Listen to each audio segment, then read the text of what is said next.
আজকে আমরা জানব মাঙ্গলিক যোগ সম্পর্কে।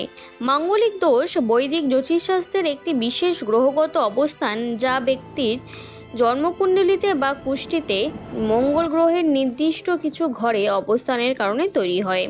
জ্যোতিষশাস্ত্র অনুসারে এই দোষের প্রধান প্রভাব পড়ে ব্যক্তির বিবাহ এবং দাম্পত্য জীবনের ওপরে। কোনো জাতক বা জাতিকার জন্মকুণ্ডলিতে লগ্ন বা প্রথম, দ্বিতীয়, চতুর্থ, পঞ্চম, অষ্টম এবং দ্বাদশ ঘরে যদি মঙ্গল গ্রহ অবস্থান করে তবে তাকে মাঙ্গলিক দোষ বলে। প্রথম ঘরে মঙ্গল ব্যক্তির স্বভাব উগ্র বা খিটখিটে করে তুলতে পারে, যা সম্পর্কে প্রভাব ফেলে।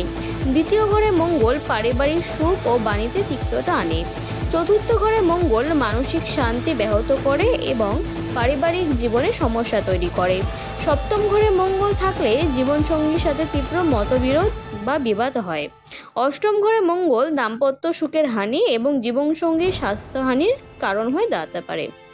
দ্বাদশ ঘরে মঙ্গল শয্যাসুখ ও আর্থিক স্থিতিশীলতার বাধা সৃষ্টি করে। আপনার জন্মছকে মাঙ্গলিক দোষ আছে কিনা জানার জন্য কমেন্ট করতে পারেন।